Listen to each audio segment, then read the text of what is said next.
Welcome to the LDN Radio Show, brought to you by the LDN Research Trust.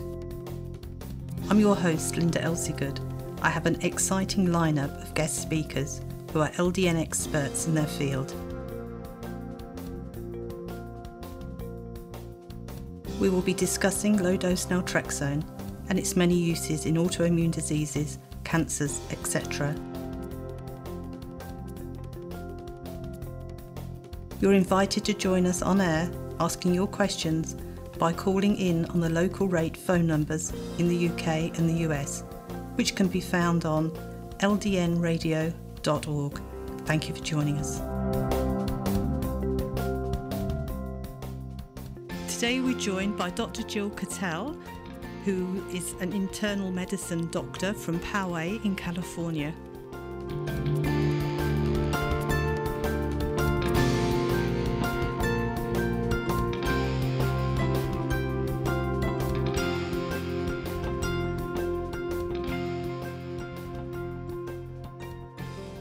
Today's show is sponsored by the Poway Integrative Medicine Centre, who take a holistic approach to providing the highest level of healthcare, combining internal medicine with alternative therapies, including acupuncture and Chinese medicine.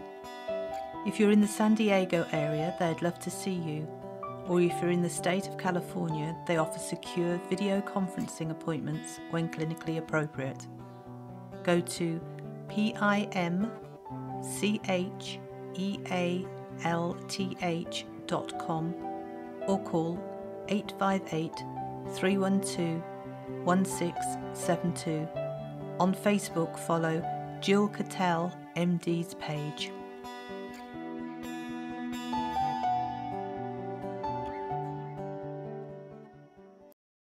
Hello, Jill, and thank you very much for joining us today. Hi, Linda. Thank you so much for having me. Well, you were so popular last time and we didn't manage to get through all the questions. We just had to have you back. You have such a vast following, you have no idea. It's amazing. Well, it was fun last time. It certainly was, and it will be this time as well. Now, if there are any people out of all the thousands of people that have listened to your radio show, for those people that don't know you, would you like to tell us a bit about yourself first? Well, let's see. I am in Poway, which is in San Diego County in the state of California, and have been practicing internal medicine about 20 years or so, and developed an interest in holistic medicine around 2004 or 5, and then became a diplomat of integrative medicine in 2007. So I work with an acupuncturist, and we kind of provide a all-around whole person approach to taking care of patients. Mm-hmm. It's interesting, isn't it, when doctors use multi-approaches to try and fix someone rather than just using Western medicine. Yeah, it's definitely more satisfying when you see a patient getting well. I mean, sometimes they get well with the standard conventional medicine and they don't need anything, but other times they really need to be treated from a whole bunch of different directions at once. Mm-hmm. And communication is the most important part, I think, just listening to the patient. Often, if you listen to a patient long enough, they'll tell you their diagnosis. You just have to let them talk long enough, and they'll tell you. How long is an initial consultation with you? I mean, here in the UK, you get 10 minutes with a doctor, and I don't think they would find out your diagnosis in 10 minutes. So how long do you allow them to continue talking? Well, so we block an hour's worth of time, but we put the patients into my schedule where if we run over, we're running over into lunch or we're running over into the end of the day. So it's flexible, but at least an hour. Mm-hmm. And the patients can use that time for whatever they want. If they just want to talk the entire time, or if they want to use part of it to do, some records review and part of it for exam. But, I figure it's third time, so mainly I like to get to know patients. It's funny, patients, when they come in, I start off and I ask them where they were born, and they give me this look like I'm crazy. like they've never been asked that before. Tell me about yourself. And there's just kind of this pause where they're trying to shift mentality. Oh, I thought I was here to see the doctor, and she wants to know about me, which everyone finds strange, but that's how it's kind of supposed to be. Mm-hmm. Well, that's interesting. Ideally. Yes. So the patient sits and talks to you and tells you about themselves and where they live, probably the date of birth and everything else. What are you looking for? In your mind, are you thinking, while they're talking about doing blood tests or organising the acupuncture or thinking about diet or supplements or exercise? How do you put your plan together for that patient? It's interesting. It's not what you would expect. So I've always been an avid reader, mostly fiction, and I will go through books really, really fast, too fast. It gets expensive. But to me, whenever I meet a new patient, it's like starting a new book. And you want to start at the beginning, and you want to know everything about them. Mm-hmm. Where are they from? Where did they grow up? What do they like to do for fun? Who's in their life? And kind of get a feel for who they are before I ever start talking about what's going on medically. And then sometimes we'll either go to, okay, what's going on right now, or we'll do the history first and back up. But sometimes I'm thinking about plans through that time, but most of the time I'm just trying to get a feeling for who they are and what's been going on. What a wonderful approach. That just seems very, I would say foreign, but you are American, I'm English, though, but it just seems different. It really is. It's challenging because at the end of the day, you have a lot of books open. I have my little electronic reader, and I'll sometimes have several novels going at one time. And, when you're taking care of patients in this type of approach, you've got a lot of books that are open at one time. So I have to chart really, really well so I can remember and place this patient back in the context when we first talked. And how far down the getting to know them road of actually when you start treating them, do you introduce LDN? Is it something that you use as a first line treatment, or would you try other therapies first?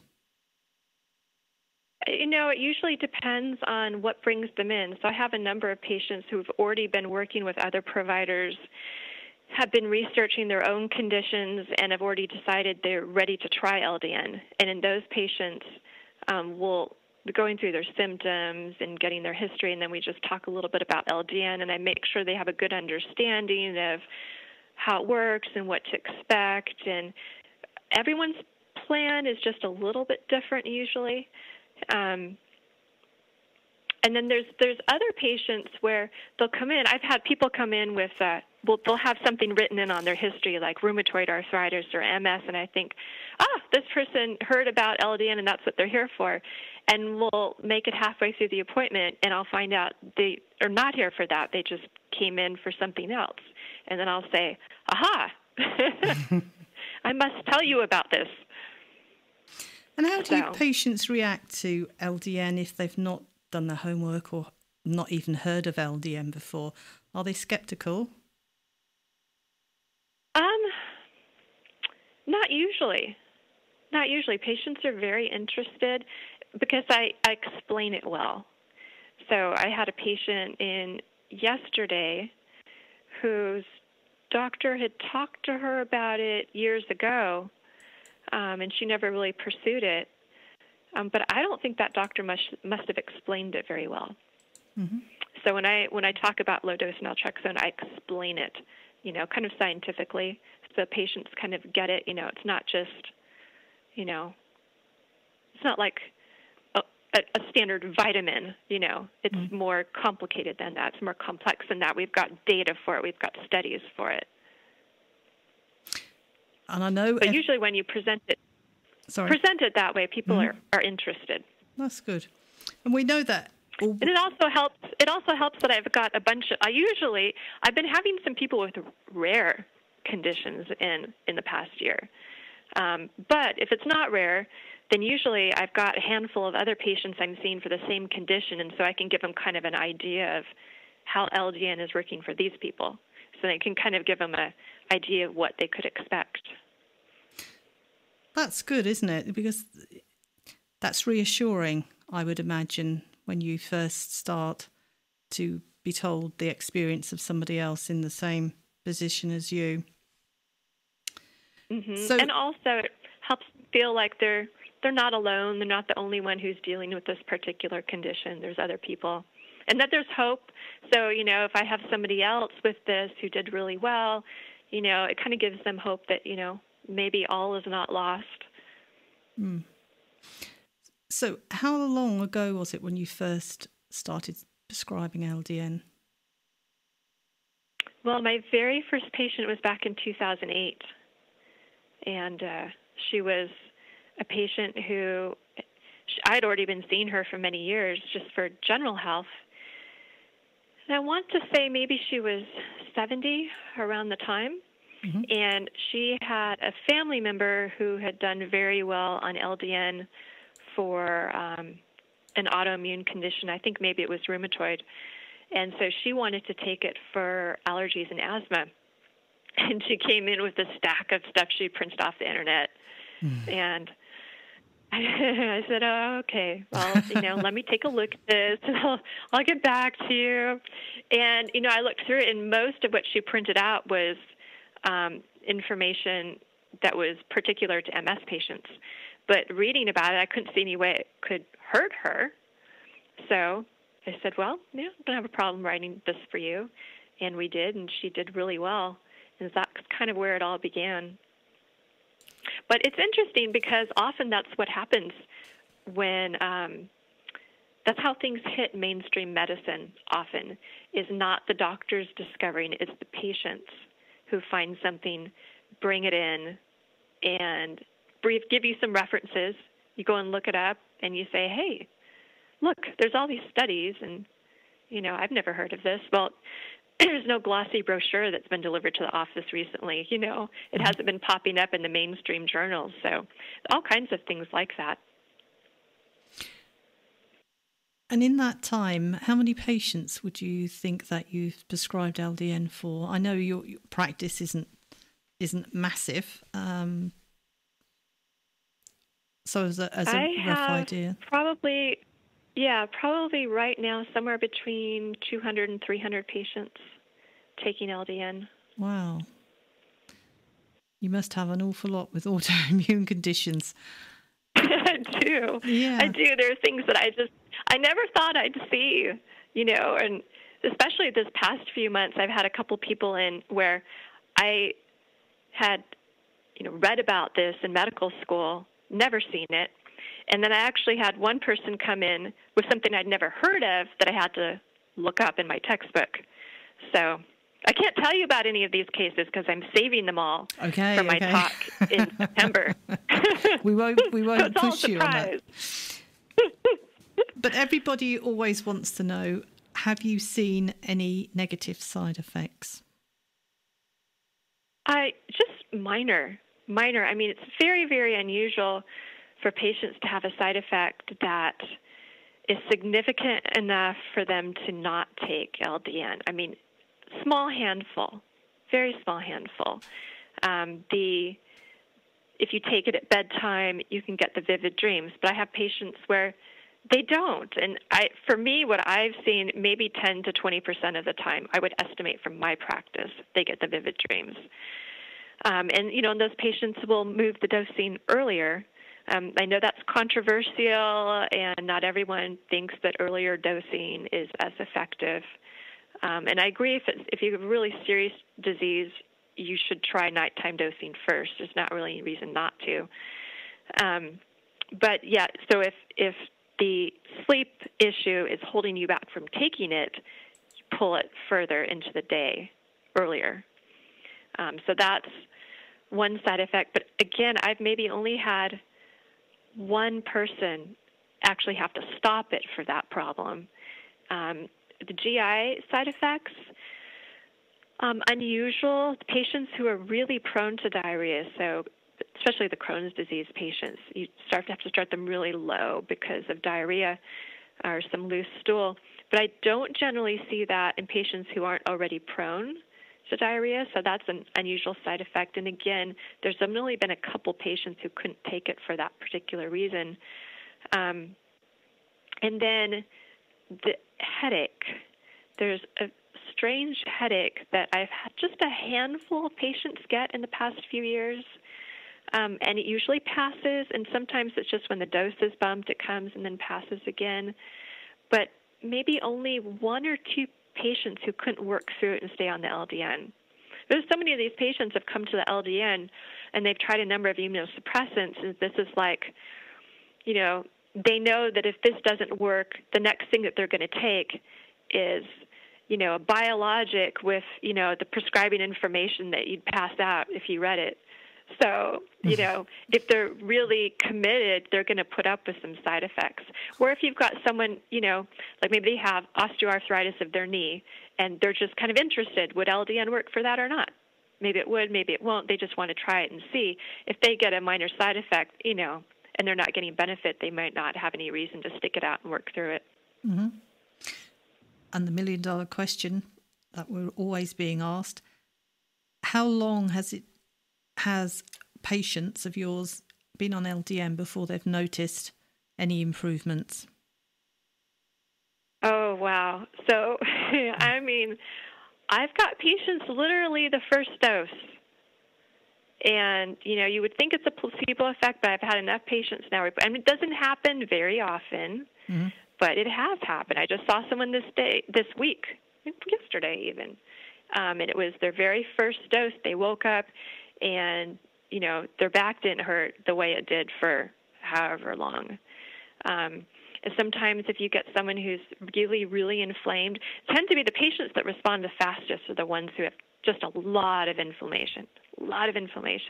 And those patients sometimes will go pain-free in the first month. It's crazy.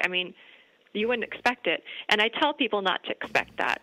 I kind of give them a frame of time of what to expect. If you're not inflamed all over, it can take longer. If it's not autoimmune per se, but it's more like a chronic pain type issue, those will take longer.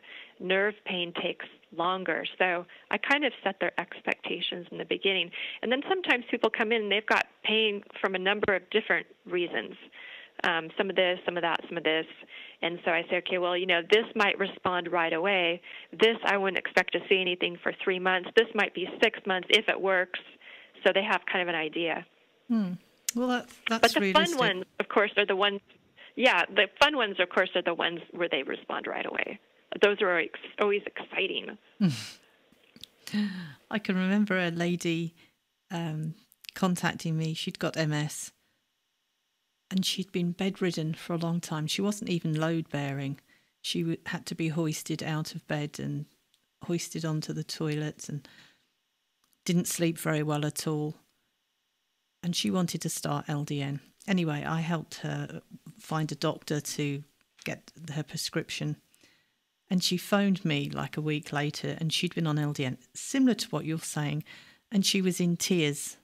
And I was thinking, oh my goodness, what's the matter, And she said it was the first time in more years than she could remember that she'd actually slept properly, even though she was still bedbound. She just felt so much better in herself from having slept properly. I haven't heard from her for a long, long time. This was a long while ago. But I think she'd been taking it about 2 months, and suddenly her physiotherapist was working on her and massaging her legs and getting them to move. And the physiotherapist could feel her muscles twitching.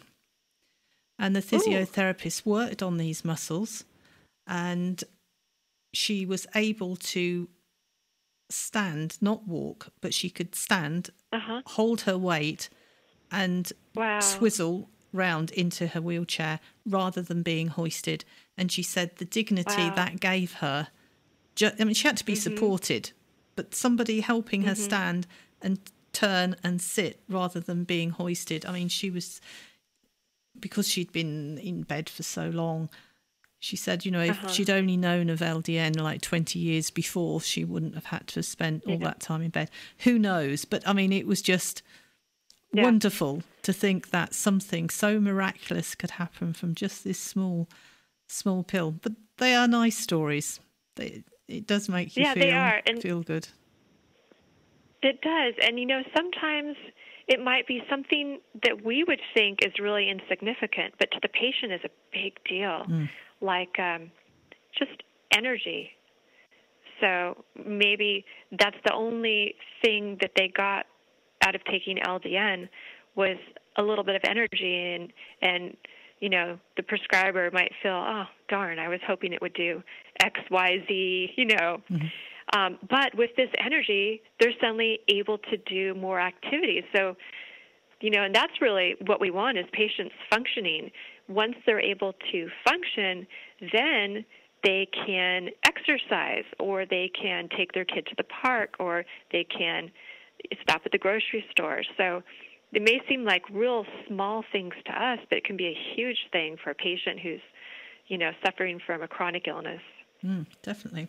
Well, we'll just take a short break. Dr. Jill Cattell is here if you want to call in and ask your questions, or email me the questions. If you go to www.ldnradio.org, there's the local rate numbers in the UK and the US, or you can email Linda, LINDA, .ldnrt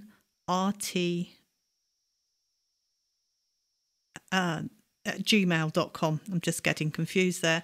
But all those details are on the LDN Radio website, and we'll be back in just a moment.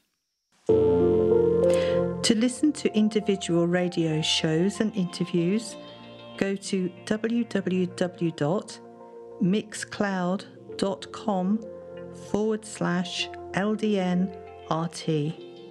I'll repeat that.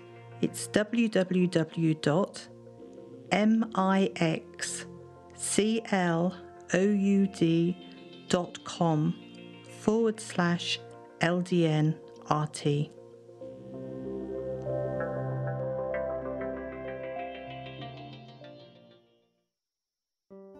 Today's show is sponsored by the Poway Integrative Medicine Centre, who've taken a holistic approach to providing the highest level of healthcare, combining internal medicine with alternative therapies, including acupuncture and Chinese medicine. If you're in the San Diego area, they'd love to see you. Or if you're in the state of California, they offer secure video conferencing appointments when clinically appropriate. Go to PIMCHEALTH.com or call 858-312-1672. On Facebook, follow Jill Cattell, MD's page.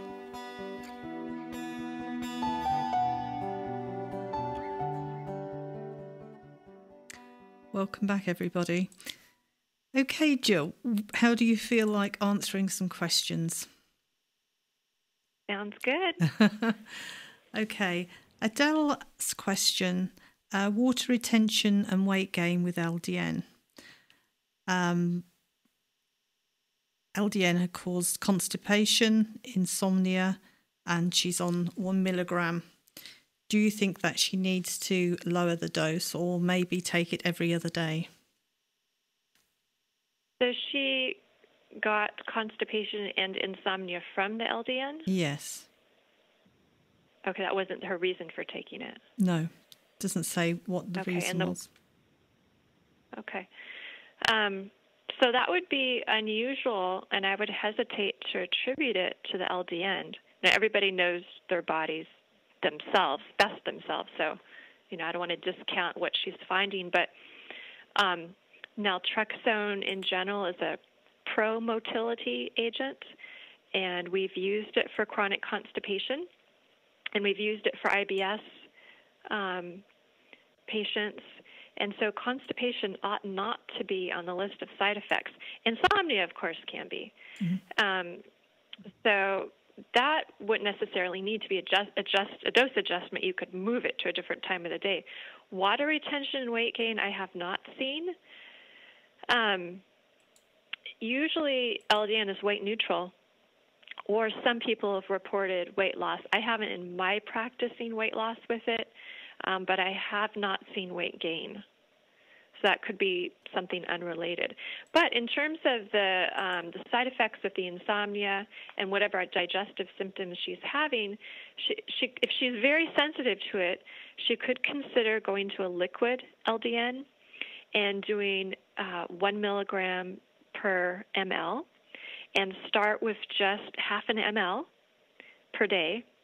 And I understand you have to mask this with something else because it tastes so bitter, but you can start at just half an ml, and you can do that for a week, and then you can inch up like a tenth of an ml at a time every few days, and that should fix whatever problem is going on. Mm-hmm. Thank you. We have another message here from Andrea, and she wants to know, can LDN improve immune globulins levels? She can't get her head around the fact that LDN is an immune modulator, but what exactly does it modulate? Let's see. So the first question, does it change the immune globulin levels? Yes. I don't know the answer to that because I don't test them on my patients. Mm-hmm. If I were to be checking them regularly, I wouldn't be surprised, but I don't know the answer to that. In terms of how does it work exactly with immune modulation, the LDN book goes into detail on that in the section that's on the pharmacology, and it actually lines out all the different cells in the immune system, the receptors where they're hitting, and what kind of changes take place. But you're having decreased levels of inflammatory markers in the blood. We call them cytokines, the different ones that we follow that are associated with inflammation that come from those cells. And it requires, we don't do the test. It requires very specialized tests to see them. But in the lab, in the studies that we have in the research, the lab studies, we can see those changing. Right, thank you. She also says, can it help with food sensitivities? I do think so. Just from, theoretically, what we know about it, how it works, I have noticed that patients who have been on it a long time, so say they've been on LDN a year, and there was something that they couldn't eat a year before, and now they tolerate it just fine. That's not the case with wheat for my autoimmune patients. But there'll be another, random things that a patient couldn't eat a year ago, and now they can have them and they don't bother them at all. So, and I think that just has to do with the gut is getting healed, and you're no longer having these types of problems where you reacted to so many different things that you're eating. So I do think it can work for that, but I don't think it's right away. And foods that are triggers, I don't think should be introduced again, probably for 6 months to a year, depending on how well the patient's doing. That's really good advice. I interviewed Dr. Leonard Weinstock yesterday, and he was talking about food and sensitivities and the gut. It was very interesting. That's one you'll have to listen to, Jill. Okay. Now, people that have MS can have spasticity and spasms in their legs, or as this lady's describing, cramping. Now, from my experience, if people start on too high a dose and increase it too quickly, it can make that problem worse. Have you experienced anything like that with your MS patients? Yes, I have one patient who's fairly advanced, And that was her main problem with LDN when she first started. Mm-hmm. And we did have to back down quite a bit and go slowly. And how long did it take her to get up to the dose she's on now, and what dose was it she managed to find was her right dose? No, I'm looking through my spreadsheet right now to see if I can pull her up. Let me come back to that if I can find it in my records. That's fine. I've got you on the phone. That's fine. Because some people with stiffness and spasms, in my opinion, don't manage to get to such a high dose. Some people stop at 2, 2.5, even 3, in that kind of a range. So it'll be interesting if you find that one. That would be quite good. Jessica. Yeah, again, that's another one where you could use the liquid and titrate up, because often people will have a side effect and they'll be so scared to try it again that they just won't try it again. And then there's this whole potential benefit that they could get. We can never reach the target dose. So if you start them, if they're having problems like that and you really want them to try it, you can use the liquid and start them really low and come up slowly. And usually, as the body adjusts to it gradually, you won't get, most people can work through their side effects. Funny story. I have to share it with you. It was, must have been about 2006, something like this, long time ago. And this gentleman phoned up and he wanted me to point him in the right direction to get a prescription for LDN. And he got the prescription and he was going to take it that night. And he wanted to talk to me first before he started. And I was saying back then, people used to start on 3 milligrams for a month and then go up to 4.5. That was the protocol then. And he was saying he'd read about naltrexone and he knew that it was safe to take in 50 milligrams, and 4.5 was very, very minuscule. And he'd got MS and he had stiffness and spasms. And I was trying to explain to him what I'd learnt from other people, but he wasn't having any of it. And he said, he was a tall man, he was heavy, he would start on 4.5. And I was saying, well, I really don't think, that's a really very good idea. No, I'm going to do 4.5. Well, he then phoned me up and he was so stiff and the spasms were so bad. He had like a week in bed where he literally couldn't move and he was in so much pain. Oh. So he then stopped for like 3 weeks to recover and then started slowly, but he wouldn't be told. He knew and he was able to do it, and he was going in at 4.5. But yes, if that is one of your symptoms, I think you have to go careful. And that, as you say, that is the ideal thing with the liquid, is that you can titrate it up as you feel you need to.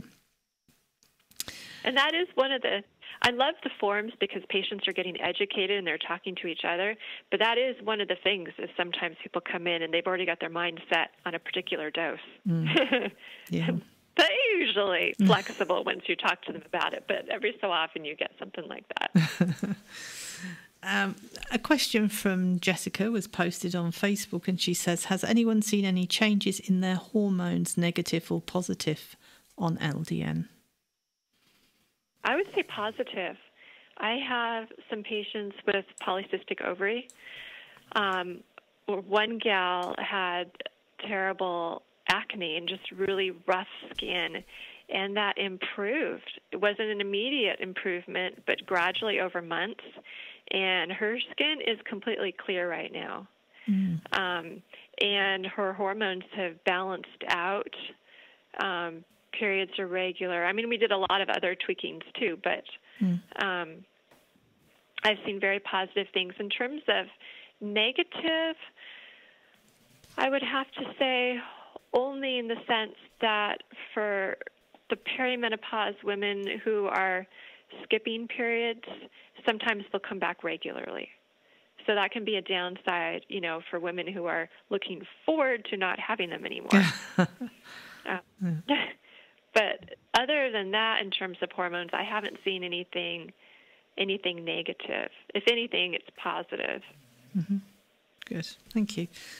We have a question from Belinda, and she says that she was diagnosed with chronic kidney disease and she takes LDN for MS. Is it safe to continue taking LDN? Absolutely. For sure. Mm-hmm. Unless there's some other reason going on, but just for chronic kidney disease should not be a contraindication. And then, of course, we have people asking a similar question, and they say, does LDN affect your liver? I can't imagine. I mean, if you look at the prescribing information for the generic naltrexone that's prescribed at 50 milligram tablets, there's information on there about, potentially affecting the liver, but that's because in the dosing studies, past 300 milligrams a day, they saw some changes in liver tests. So we're looking at 300 milligrams a day versus, 2 to 4 milligrams? I don't know. That would be a stretch. I would have to be very, very persuaded. Okay, thank you. We have an interesting question here from Leanne. She takes LDN for Hashimoto's, and her question is, would she have to stop LDN before having an epidural or pethidine because she's going to be going into labour soon? She's actually going to be induced. What would your advice be? I do not know the answer to that because I'm not familiar enough with those medications to be able to say. Mm-hmm. But I think any of our pain management doctors who are on the trust would know the answer to that. If I don't know the answer, I just tell people, stop a day or two ahead. And, if you're not sure. Yes. This is the safest thing to do. Thank you. Nicole, she says she was diagnosed with PSC in 2014 and she'd like to get a prescription for LDN. She's been reading on support groups that people are being treated with it. She wants to know if that's true and does LDN work? That is a good question. I'm trying to think. We're talking about sclerosing cholangitis? I don't know. She just calls it PSC. Okay. That must be what it is. I think that's primary sclerosing cholangitis. I think that I have one patient with this, but it was a patient who's been my patient for a long time, has been stable, and she is not on LDN. So I haven't had any experience treating this with LDN. Okay. I don't know if it would be helpful for that or not. I know there's inflammation. It can be linked to inflammatory bowel disease. So there's a possibility that it would be helpful. And I don't see a downside to it unless, you've already got far along liver complications, in which case no gastroenterologist is going to want you to add anything that they're not, very comfortable with to your regimen. Mm-hmm. Okay. We have a question from Pamela, and she has lupus and systemic connective tissue disease.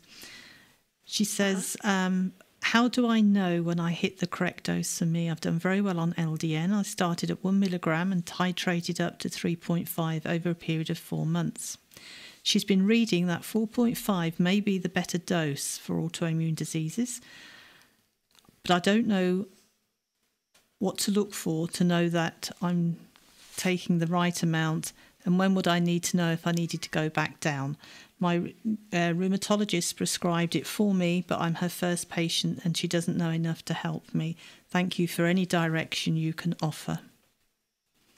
Oh, well, kudos to the rheumatologist. That's fantastic. And that's what we want to see is specialists picking up on this idea and start prescribing it sooner. Usually what I have patients do is we make a list of target symptoms at the very beginning, what's going on with them. And we know what dose they should be at when the target symptoms are addressed or gone or much, much better. So if somebody's at 3.5 milligrams and all their symptoms are gone, I don't necessarily raise them to 4.5. The LDN's different than other medication that way. It's not, in conventional Western medicine, we always think, well, it's a little bit is good, more is better. And LDN doesn't seem to be that way, and I don't know if it has to do with the different set points with the endorphin receptors or why that is. But I have found some of my patients feel better at 3. Some of them feel better at 4.5. It doesn't hurt to experiment with the dose. So you can go up to 4.5 and see, do you notice a difference one way or the other? You probably would know within the first month or so. But if the symptoms are under really good control and you're doing well at 3, I wouldn't see a need to move it to 4.5. Now, there's other prescribers who would have a different opinion than that. There's other people who think everyone should be taken up to 4.5, but I'm not convinced that's the case. Okay. Well, it's time for just one more break, and we'll be back in just a moment. The LDN Research Trust has its own forum, which can be found forum.ldnresearchtrust.org or via our website. The forum is divided into sections, so it's easy to navigate and find what you're looking for. You can share your experience, ask questions, keep a journal, etc. Unlike Facebook, the posts are always easy to find and don't get buried. We have a private medical professionals only section. To find out more, please email me, linda@ldnrt.org. Today's show is sponsored by the Poway Integrative Medicine Centre, who taken a holistic approach to providing the highest level of healthcare, combining internal medicine with alternative therapies, including acupuncture and Chinese medicine. If you're in the San Diego area, they'd love to see you. Or if you're in the state of California, they offer secure video conferencing appointments when clinically appropriate. Go to PIMCHEALTH.com or call 858-312-1672. On Facebook, follow Jill Cattell, MD's page.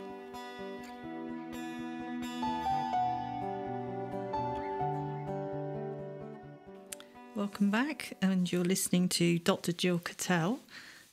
Thank you, Jill. We're back. Hello. Here's a good question for you. Neurodegenerative diseases. Does LDN help with that? That is a great question. I do not have the length of experience with that as some of the other prescribers, I think even in your neck of the woods. I have just a few patients with Parkinson's disease that we started on LDN last year who are coming up soon for 1-year recheck. Have not seen anything dramatic, but with the neurodegenerative conditions, from what I understand from other providers, it takes a long time to see change, maybe up to a year with Parkinson's to notice a difference. But I've had very limited experience with those. Mm-hmm. We had someone with Alzheimer's disease, and who absolutely refused any other medications. They couldn't get anything else down her, but we got her to take low-dose naltrexone. And it didn't seem to help at all with her memory, but she was much more pleasant to everyone. So, there is that. Well, I think to her family that would be quite a big deal. Her family was happy, yeah. Yes. Amy was listening to what you were saying about systemic lupus there, and she says that she's got lupus and rheumatoid arthritis, and every time she goes to a doctor and is given prescriptions for different drugs, she doesn't ever hand them over and have them filled. She prefers the holistic and alternative approach, but she is undecided whether LDN is safe enough for her. Could you give her your opinion? Oh, it's absolutely safe. I mean, it's definitely, compared to any standard treatment out there, you pull out the prescribing information. I mean, even as something as benign as one of our diabetes medications or blood pressure medicines that we prescribe every day over and over and are thought to be, like taking, water. An immunosuppressant, it's just, there's no comparison. Low-dose naltrexone is so safe, and I would not be prescribing it if it was not. And in fact, I wasn't as widely prescribing it as I was until I went to one of the LDN Research Trust conferences and got to talk with a lot of the older doctors who've been prescribing it for decades and have never seen anything negative long-term in any of the patients they've treated, only positive benefits. So I would definitely encourage her to try it. There's no downside. Well, maybe we can have her on the show after she's tried it and tell us how she gets on. Yeah. Brenda takes LDN for rheumatoid arthritis, and she says, can LDN help with inflammation? Her RA numbers are still very high. Could LDN lower them without having to go on prednisolone? That is a good question. So LDN definitely decreases inflammation. There's no question about that.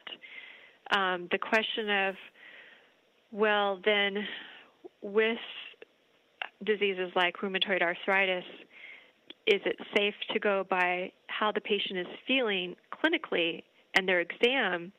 Is that sufficient to say the disease is in remission or that it's not progressing? Or are we still looking at lab tests? Because when I've had patients who have gone into remission with their clinical symptoms and their exam is much better, the labs do not always change. Uh-huh. So I don't know the answer to that question. My feeling would be if clinically their symptoms are resolving and on physical exam you can tell differences, the joints are not red and inflamed anymore, to me it wouldn't matter what the blood numbers were reading. But I'm not a rheumatologist, mm-hmm. and that's just my opinion. So. Okay. Well, maybe Brenda can feel different and can judge for herself whether she feels better on the LDN or not. We have time for another one. And Janet's got MS, and she says that she's been taking LDN 1.5 milligrams for a month and started at 3 milligrams 2 weeks ago. When she was on 3 milligrams, she felt really great for about a week, and now she's feeling her symptoms coming back. Is that normal? It can be, and it might be that she needs to increase her dose again. Mm-hmm. So we see that sometimes people start with a 1.5, and they do really well that first week, and then the effects taper off, and then we move them up to the next dose, and they're good again. So sometimes you can see this effect happen in between 3 and 4.5 as well. So when she wants to go slow, she wouldn't have to jump all the way from 3 to 4.5. If she didn't want to, she could play with it a little bit and increase more slowly. And also look if anything has changed in her diet during that 2-week period. If there was something that she was eating the first week that she's not eating the second, or vice versa, or any of her supplements change, it's anything else that she can think of that might account for it. Mm-hmm. That's good advice. Thank you. Talking about diet, what diet do you recommend for your patients with autoimmune diseases? If we are sure that they have an autoimmune condition, and it's not just chronic pain syndrome, but if it's autoimmune, I want everyone off wheat. And most people know that, but you'd be surprised how many people come in and they still don't know that, or if they say, well, I'm not eating very much wheat, and we talk about it. Some people, dairy is a trigger. Most people, in my practice, so I can't speak to other people, but in my practice, most people where dairy is a trigger, they already know it's a trigger. So we'll have them pull it out if it seems like it's a problem. And then obviously food sensitivities they already know they have, we have them avoid those foods. But in general, whole food, plant-based diet, you can't go wrong. You want to be eating real food, not packaged, processed food. You're cutting back on or eliminating refined sugar entirely. And, all the things that you would have on your birthday or at a birthday party are now off the list. So, cookies, cake, anything like for now, those are off the list. But whole food, plant-based diet, definitely the best all-around choice for just about everything, really, but especially for autoimmune disease. I was speaking to a doctor earlier today, and he was saying he talks to his patients and get them to tell him, all the symptoms, similar to yourself. And he said that on the first asking of what is their diet like, what do they eat, he said most of them tell him what they think he wants to hear, not what they are actually eating. That would not surprise me. Have you come across that? I'll have other patients who aren't necessarily, LDN patients, and I'll say, so do you have room for improvement in your diet? Usually they'll start laughing. So, yeah, there's generally room for improvement in the diet. Not everybody will fess up to what they're eating.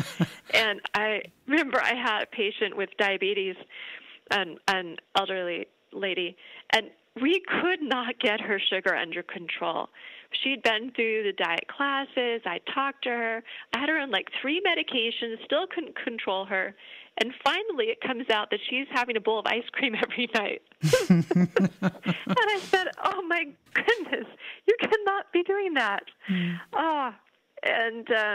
So reluctantly she gave up the bowl of ice cream, but it saved her from having to add, however many more medications and, keeping her more healthy.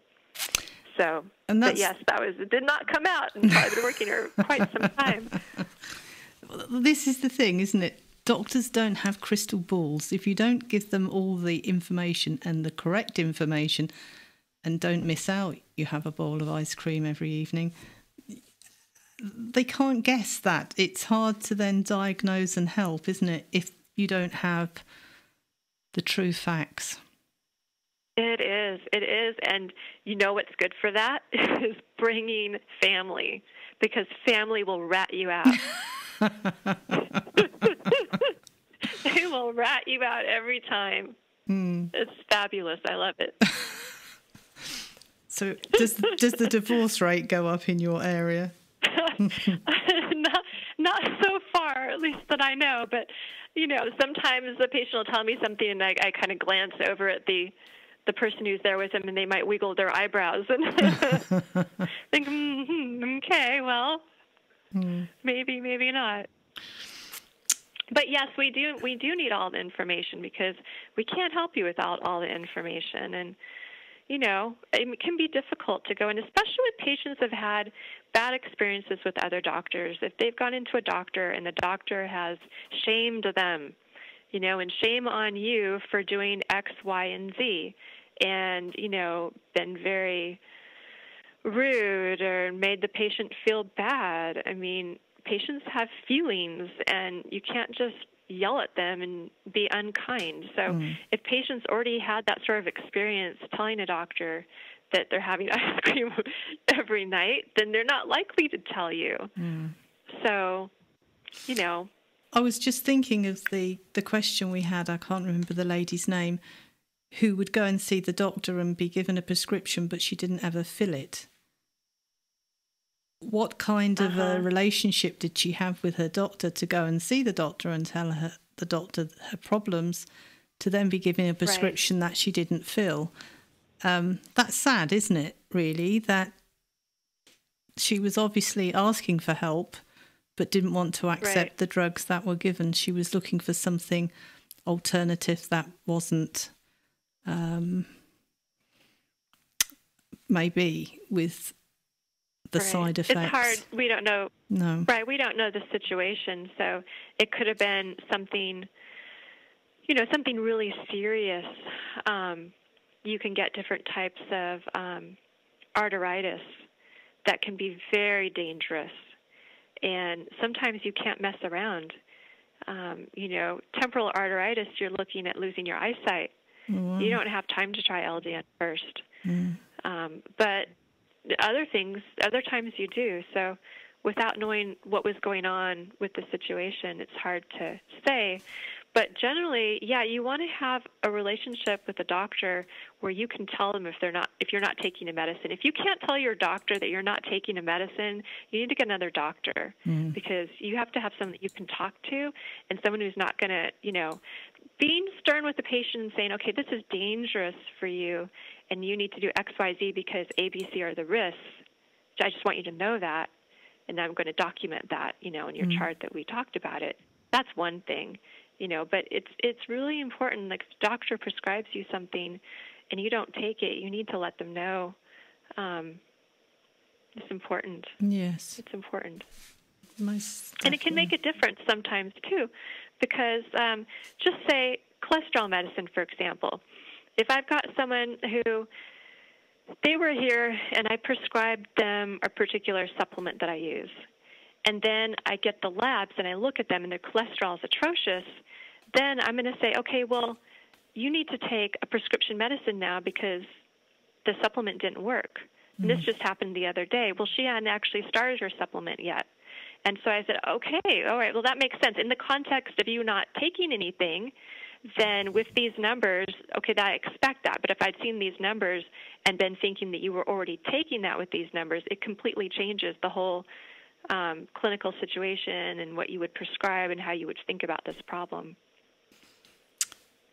Yes, it really is important to be honest. And maybe sometimes people are asked questions that they may be embarrassed about.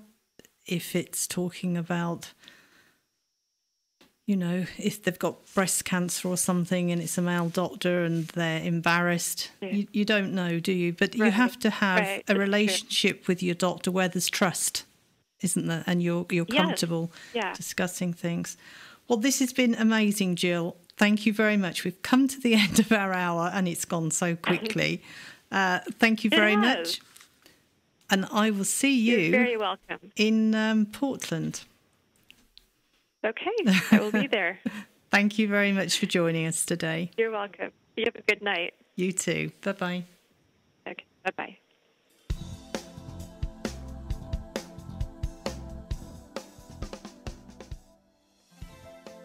The LDN 2017 conference will be held in Portland, Oregon in the US, 22nd to the 24th of September. If you're unable to attend in person, we'll bring the conference to you, regardless where you live. You can participate via our live stream. Check out www.ldn2017.com for early bird discounts. The conference will examine life-changing breakthroughs for treating multiple sclerosis, Crohn's disease, colitis, autism, irritable bowel syndrome, lupus, fibromyalgia, rheumatoid arthritis, chronic pain, mental health issues, restless leg syndrome, and many other conditions using low-dose naltrexone. For tickets, live stream, and sponsorship opportunities, go to www.ldn2017.com.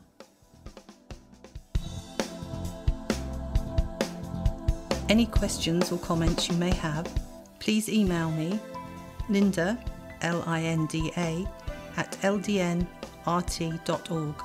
I look forward to hearing from you. Thank you for joining us today. We really appreciated your company. Until next time, stay safe and keep well.